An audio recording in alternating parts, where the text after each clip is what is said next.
welcome to Your Beautiful Creation. I'm Tina Jackson, and with me today, I have a very special guest who is going to blow you away with her gardening skills and some other episodes that we're going to have with her. This is Troy Carrigan. Hello, Troy. How are you? And thank you, and welcome to the broadcast. She is a master certified Mittleider Gardener, and then she teaches some basic gardening and some advanced gardening classes. And she is a blessing to the body of Christ. Thank you so much, Troy, for joining us today. Oh, you're welcome. Thank you for having me. hmm So, yes, today I believe you're going to be talking about some basic gardening tips that we Yes. can glean from. And I really want to just give you the platform to help get as much information in the short period of time that we have on this episode. And Troy, take it away. Okay, thank you. And I have 10 different classes that I teach on a regular basis. What we're going to do today is go through an abbreviated version of one of the classes because so many people right now are looking at, okay, I've heard I need to start something. And so if they're new gardeners, they've heard they should start something. And if they're older or more experienced gardeners, they're just itching to get their hands into the soil and get things started and be on top of things for the year. So, what I'm going to do today is take a class that is normally an hour of presentation and about 30 minutes of Q&A and abbreviate that and squeeze it down until about 20 minutes. Mhm. So if I seem like I'm going fast or if I seem like I'm trying to think through something, it's probably because I'm deciding, okay, I was going to put this in, but I don't have time. And or the Lord is just putting something in my head that someone needs to hear. And I have learned many times if the Holy Spirit takes me somewhere as I'm teaching, just go with it because Mhm. the Holy Spirit has taught me more than anything else since I started gardening. So I'll give you just enough history of my garden journey so that you know that you can do this, no matter whether you're starting from scratch or you're taking over something else, you're studying under someone who's very experienced, or if, like me, didn't garden until 2015, and now I am the one that people come to because I have spent 10 years doing nothing else. Mhm. This is my calling. This is what He put it on my plate. And one of my early mentors said, get into what you can't get out of. So that's why I garden today. That's why I teach today. And today we're going to be talking mostly about seedlings. So, Tina, could you bring up the slide presentation? Mhm. And what I'll do is start going through that. And I do have a couple of other pictures that we'll go to when we get to that point. So, um, as I said, this is normally a 1 hour presentation by itself, and that's before we get to the Q&A. So this is abbreviated, and I believe the slides will be available to anybody that wants to download them. So could I have the next slide, please? Okay, first question is why grow seedlings to begin with? It is work. It takes focus, it takes time. So, why do that? Well, the number one reason we're here in Michigan, I'm in northern Michigan, you're more in southern Michigan. Um, Here we have basically 120 days of reliable gardening time. That is not enough to grow a lot of different crops.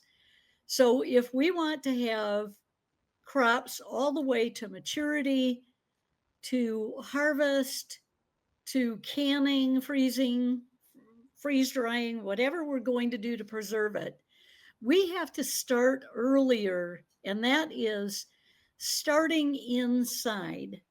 Another reason to do it is, and I'll show you a couple of pictures in just a second of some things you can do to make that work better. Another reason to do seedlings is to control the timing. What happens typically until you start growing your own seedlings is you go to the big box store or you go to the local nursery. And of the two, by the way, I very, very highly recommend you go to a local nursery rather than go to a big box store. Lots of reasons for that I won't get into in this presentation.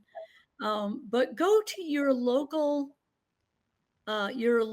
greenhouse and develop a relationship with them. And you will find that almost always they're very willing to grow things that they don't even normally grow. So if you have a request for something that you may be the only one that wants that, if you don't have a relationship, they're going to look at you and smile and go, no. But if you have developed a relationship with them, they probably will say, okay, I'll do it.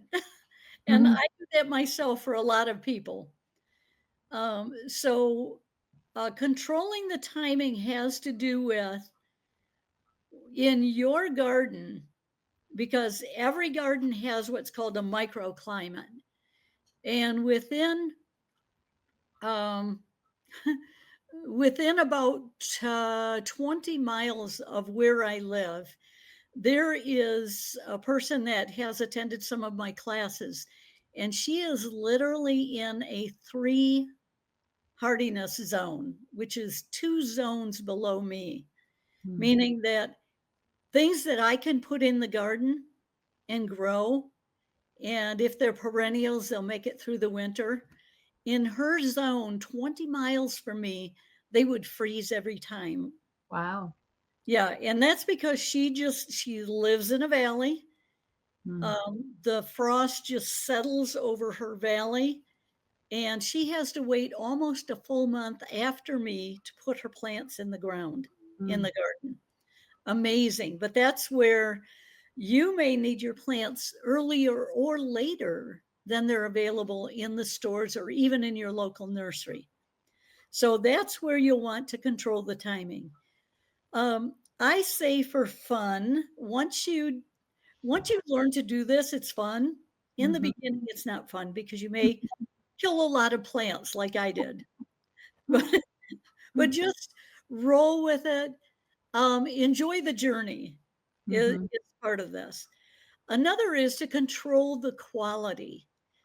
Um, in order to have plants that you know what the plants are, where the seed came from, how it was grown, what's in the soil, what's not in the soil, which is almost as important.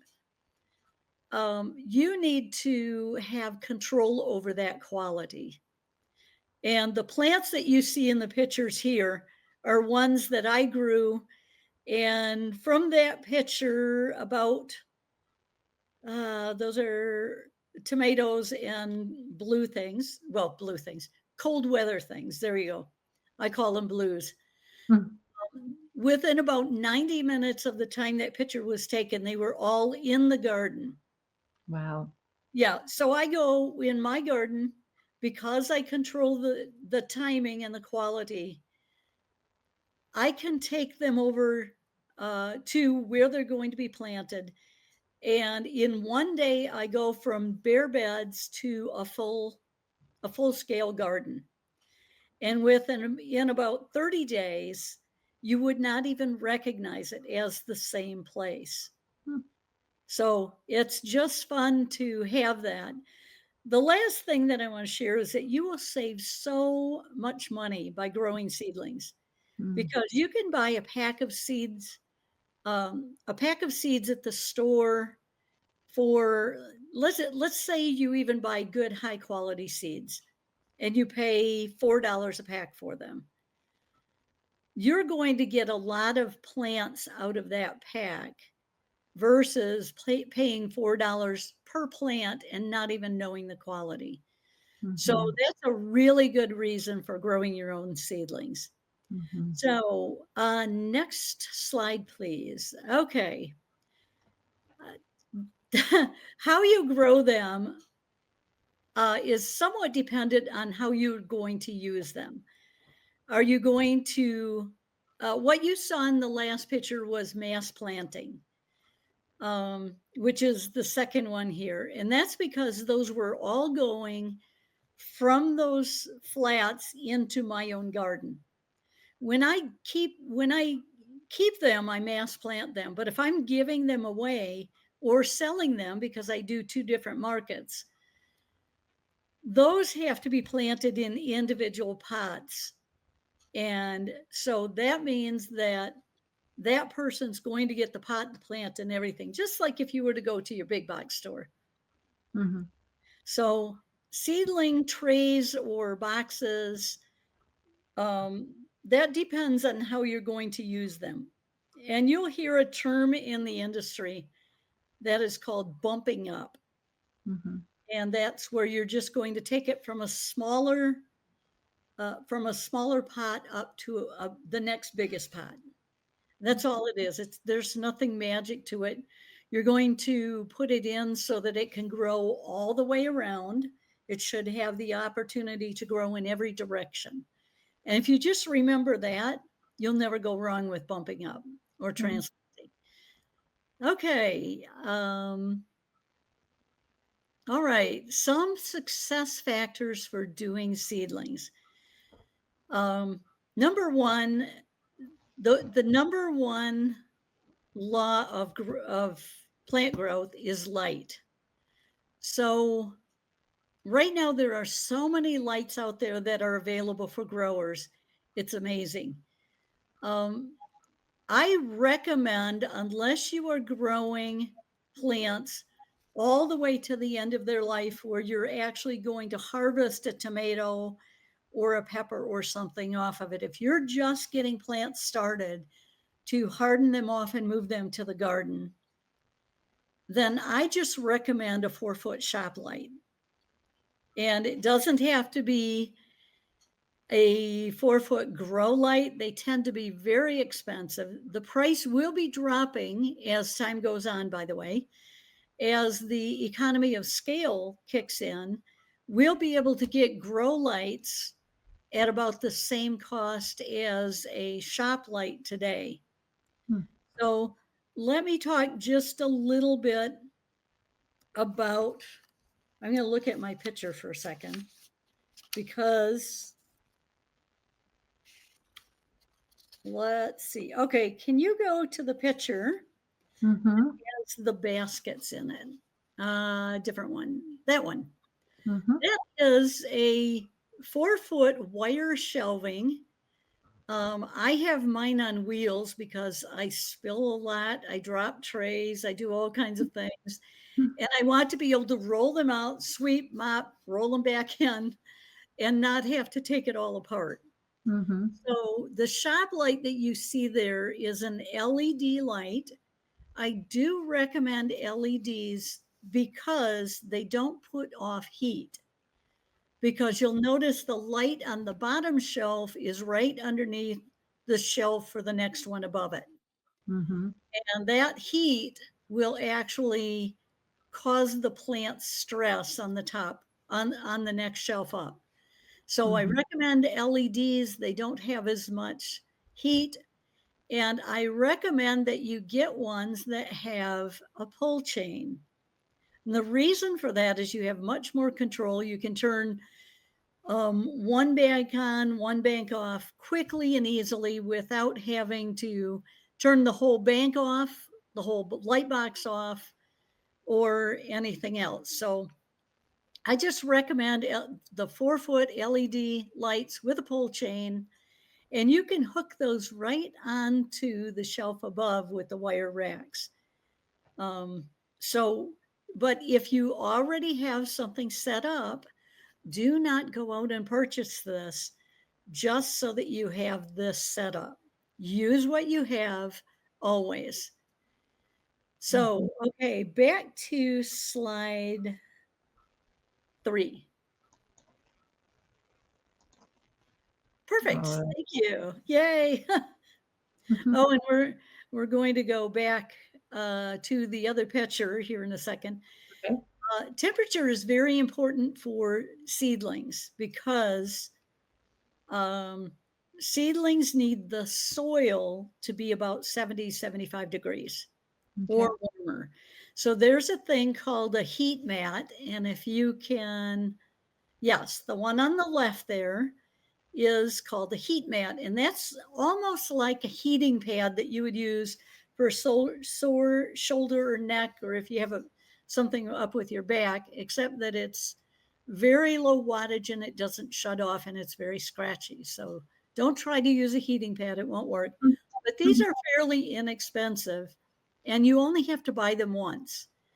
And Mhm. what you do is you put the heat mat underneath the tray and just plug it in.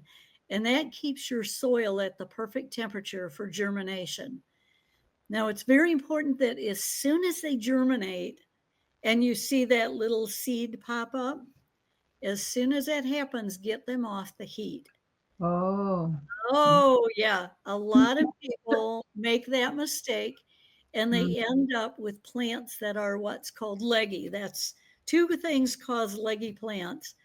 One is that, and the main one is that they're too far away from the light.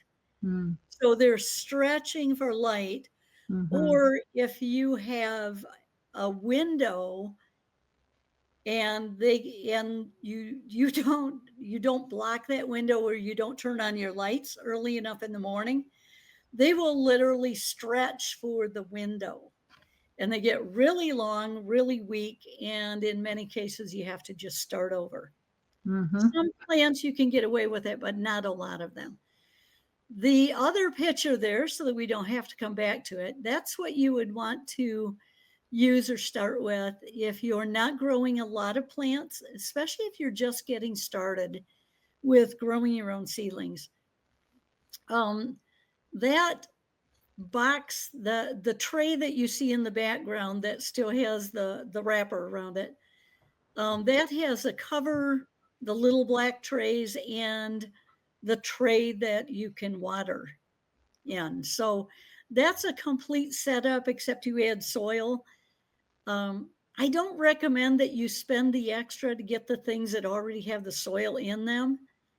These are reusable. I have some that I've used for 6 or 7 years, even. Mm.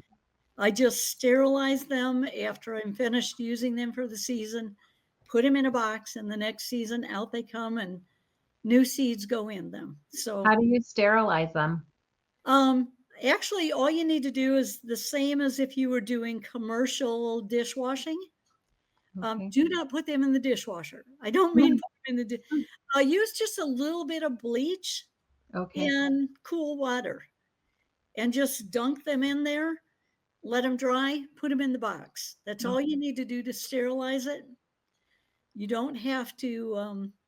I brush mine out with a round brush, like a bottle brush, and that gets all the soil out. And they literally, it's like getting out new ones every year. Mhm. Mhm. So clean them before you put them away. You'll be glad next year you did. All right. Okay, back to the slides. And that way we don't have to go there. That's how you can control your temperature for sprouting your seedlings. Drainage holes are critical and they need to be big enough that they don't clog with your soil, because a lot of people just take a pen or a knife or something and just poke a hole in the bottom of cups or something. That is not big enough. That will clog and your plants will drown.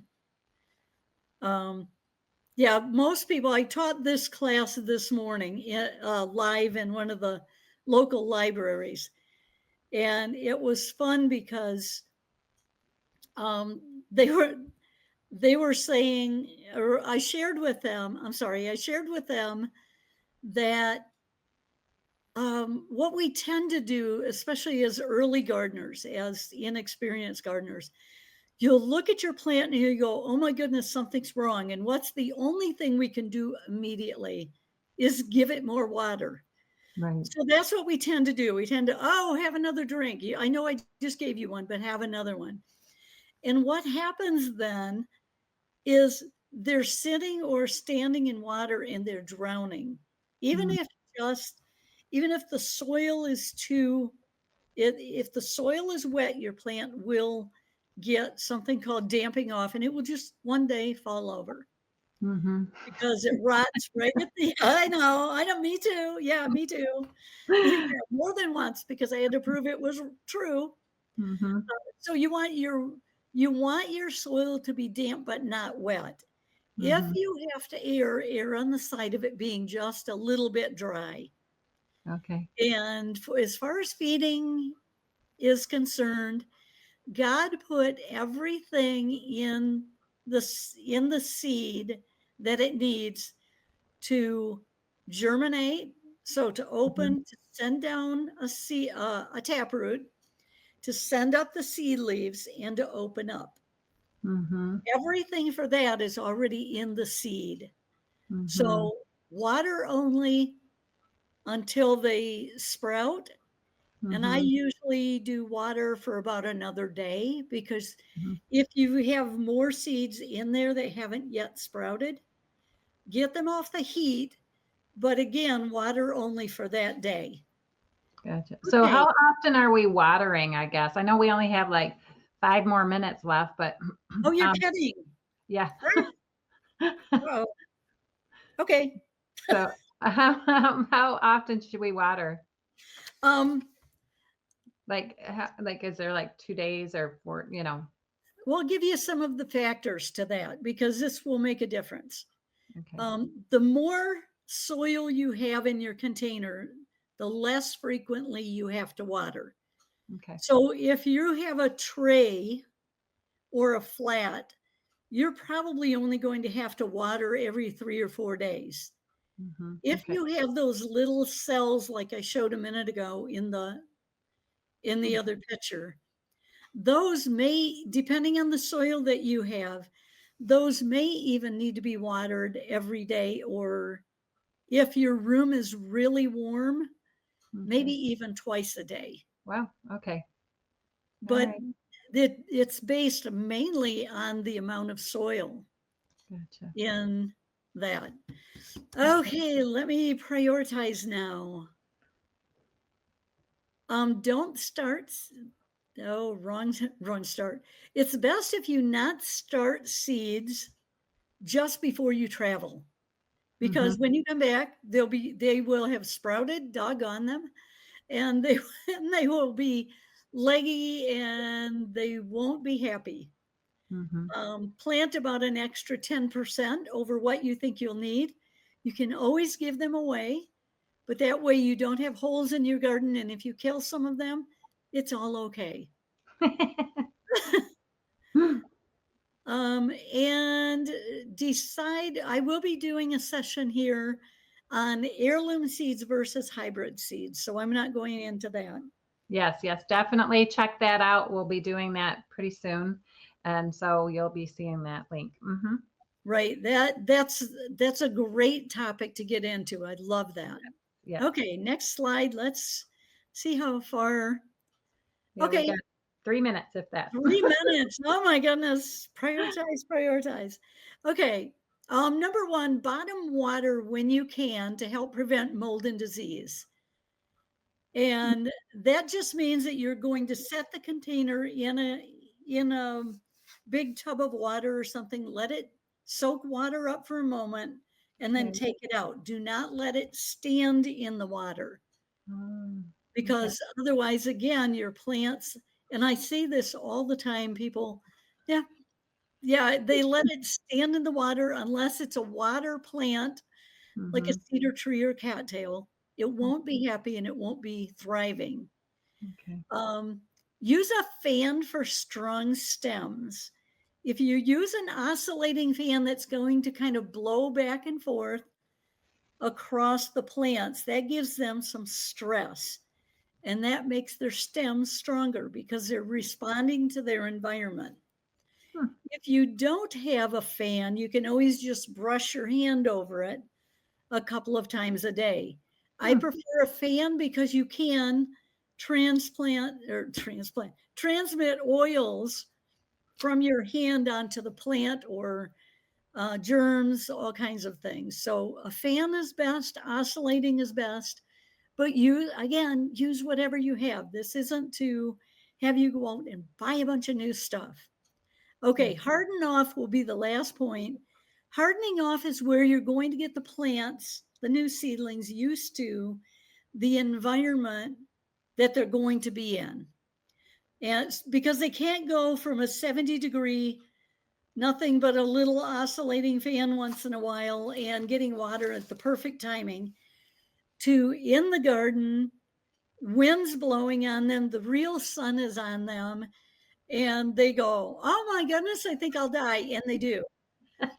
So what you want to do is take about a week and Mm-hmm. put them out periodically, a little bit longer each day, until the last day you can leave them out not only all day, but all night Okay. in the area where they will be planted. Gotcha. So let me see. That's all I have for the slides. Do you have any questions for me? That was very good and informative, and I'm just so thankful. I guess too, I know we only have a minute more, but you talked about the oils on your hand. I noticed, like when I picked like my pickles or my something like squashes, the next day or so, the leaves would like die or something. And I'm like, is it the oil on my hands that destroyed my garden? I mean, I don't know if that's even a question you can address right now. The short answer is it could be. Uh-huh. Okay. Sometimes it's just that the plant is so stressed because you pick things from it. Oh, okay. Because the whole purpose of the plant is to Mhm. create the fruit, to make seed, to recreate itself. Oh, okay. Oh, and you just interrupted that whole process Gotcha. Gotcha. because you took that squash. And what Yeah. did you do? You took it to eat. I know that was like a much later on versus the seedlings. And I've gone through every single episode that you discussed of the problems that occur that have definitely happened to me. And that's why I sort of kind of gave up wanting to do it in my house to get the seedlings. I was waiting until it was already, good to plant outside, but then my harvest is always so late, and it doesn't Right. really, like, I don't get a good harvest. But I want to thank you so much for all this information you have given us. Troy, how can they get a hold of you? Because I know you teach at different churches or events, and where are you located, real quick? Okay, I am located just south of Traverse City, Michigan. And I do want to promote this. I teach free in churches, schools, and libraries. Mm-hmm. Right now, I have 2 libraries that have signed up for all 10 classes. We're just having a great time. The group is just enjoying. I have someone in the class who had her own commercial greenhouse for 30 years and just retired. Wow. And she is just delightful to have in the class. And she's learning as well as me. So Mm-hmm.